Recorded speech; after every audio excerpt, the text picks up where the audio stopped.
Queridos hermanos, hemos escuchado el capítulo 9 del Evangelio de San Mateo, de los versículos 32 al 38. Si visualizamos la narración del día de hoy directamente en la Escritura, nos daremos cuenta que se trata de dos fragmentos conocidos también de manera técnica como perícopas. La primera abarcaría los versículos del 32 al 34, titulado como Curación de un endemoniado mudo, en tanto que los versículos 35 al 38, que son los últimos con los que se cierra este capítulo 9 de San Mateo, está titulado como Compasión hacia la muchedumbre.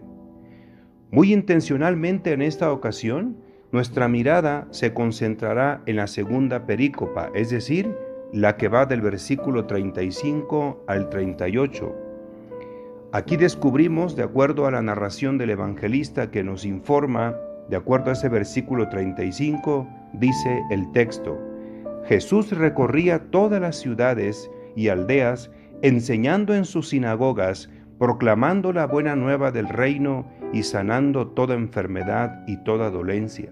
Que conste que la acusación que hacen los líderes religiosos judíos en la persona de los fariseos, quienes afirman de acuerdo a ese versículo 34, por el príncipe de los demonios se expulsa a los demonios, atención, esta sentencia que tiene como objetivo parar el proyecto de Jesús desacreditándolo ante la gente, afirmando que Él es portador de un espíritu inmundo, por lo cual tiene ese poder de realizar los exorcismos, no frena la actividad de nuestro Señor, porque de acuerdo al versículo 35 nos acaba de afirmar el evangelista que continúa realizando 3 tareas impresionantes de acuerdo a esos 3 verbos que aparecen en el versículo 35.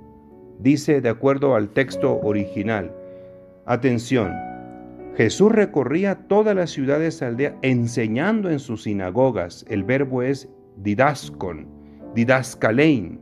Jesús es el didáscale, que nosotros decimos en hebreo el rabí, el rabino por excelencia, porque gracias al poder de la unción del Espíritu Santo, nuestro Señor Jesucristo se constituye como el verdadero y único maestro, el pleno maestro, el único que merece recibir este título. Por eso su oficio fundamental va a ser enseñar. Dios a través de él enseñará. Recordemos el capítulo 5 de San Mateo, ese versículo 2, en el contexto de lo que se conoce como el Sermón de la Montaña y de las Bienaventuranzas. Y tomando la palabra, les enseñaba diciendo.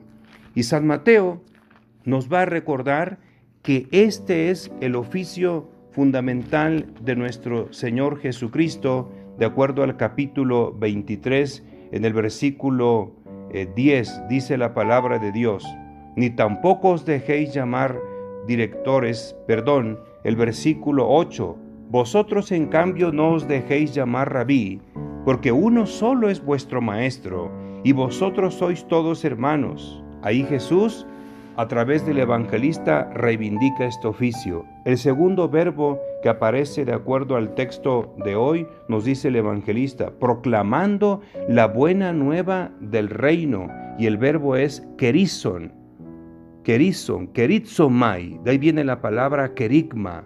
¿Qué es lo que proclama Jesús? ¿Qué es lo que predica Jesús? Indudablemente la buena nueva, ton euangelion, del reino de Dios, el evangelio. Y aquí nos recuerda el evangelista aquel proyecto fundamental de nuestro Señor Jesucristo, con el cual dio comienzo a su predicación, de acuerdo a la fuente más antigua, capítulo 1 de San Marcos, versículo 15.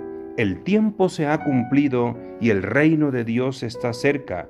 Convertíos y creed en la buena nueva. Por lo tanto, no solamente se trata de un anuncio de pura misericordia y de puro amor de Dios.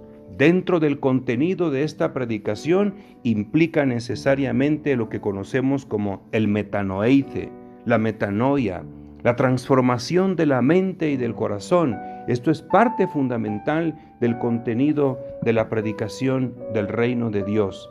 Y tercero, el evangelista nos dice sanando toda enfermedad y toda dolencia. El verbo es terapeuo, de ahí viene terapeuta, terapia.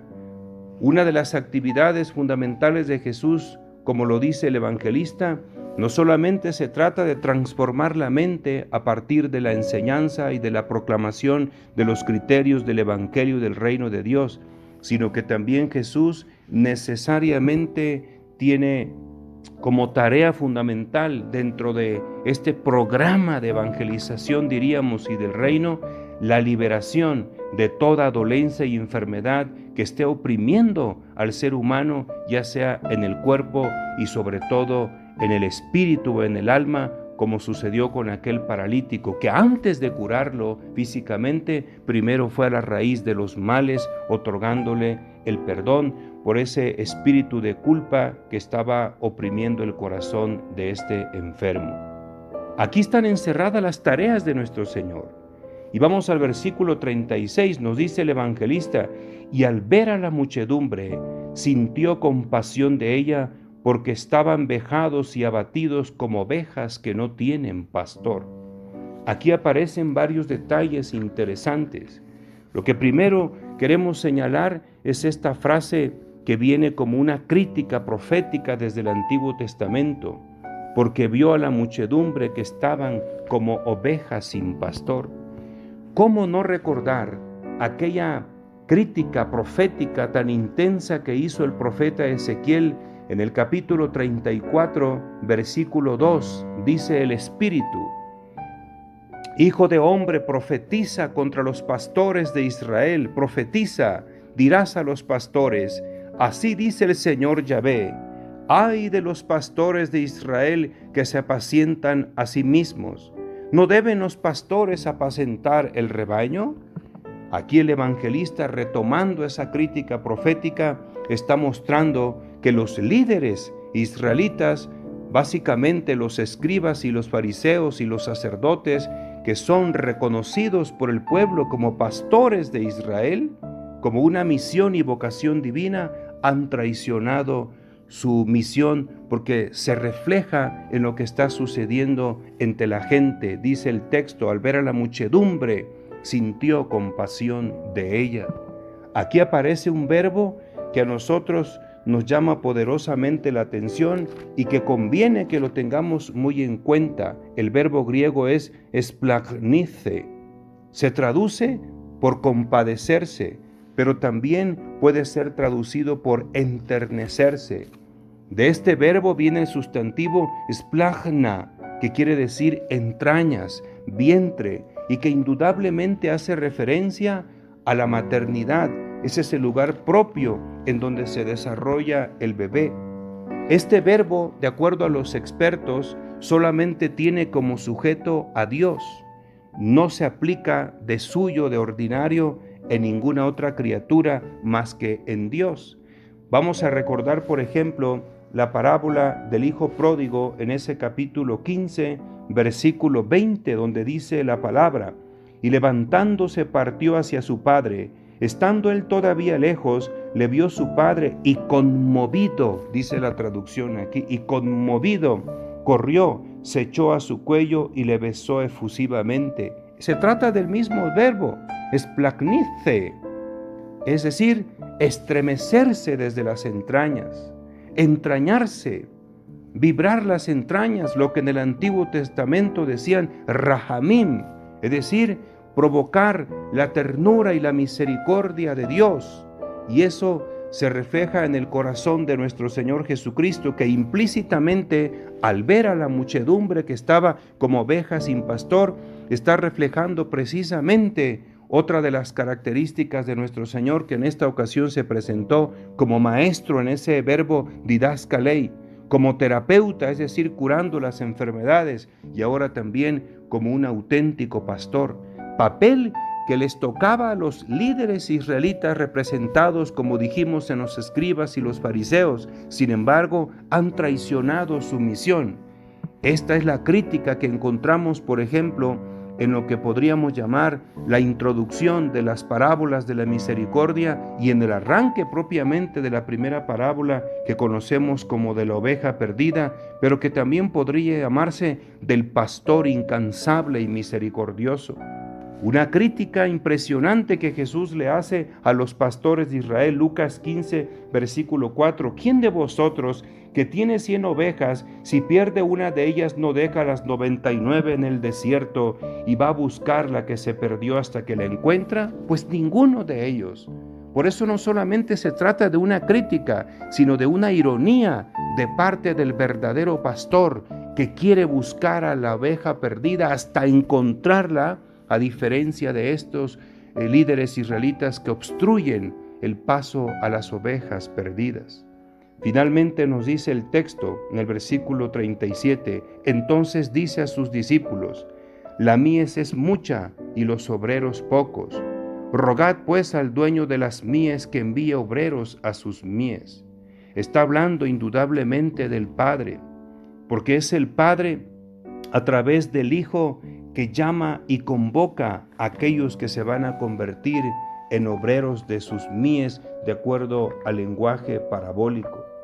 Nos cuenta San Marcos, la fuente más antigua, que toda auténtica vocación apostólica, misionera o un discipulado auténtico tiene como primera parte fundamental el ser llamados de acuerdo a la mirada de Cristo. Dice Marcos capítulo 3, versículo 13, subió al monte y llamó a los que él quiso.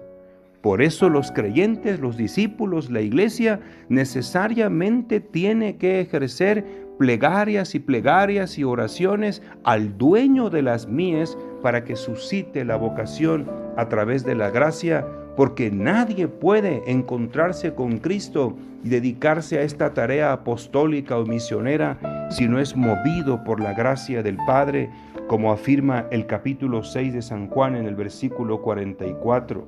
Nadie puede venir a mí si el Padre que me ha enviado no lo atrae.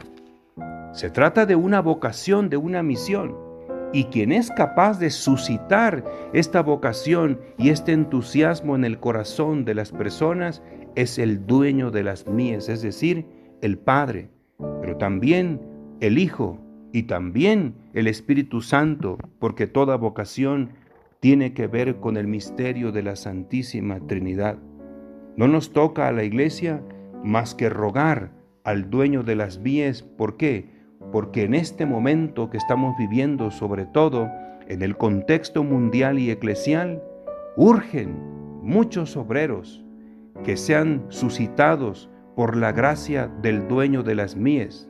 Hay otro detalle aquí, no hay que perder de vista que todos finalmente en esta misión de proclamar el reino, de enseñar la verdad evangélica y de curar y mitigar el dolor de los seres humanos, solamente nos posiciona en el lugar de ser servidores, porque el dueño de las mies siempre es y será el Señor.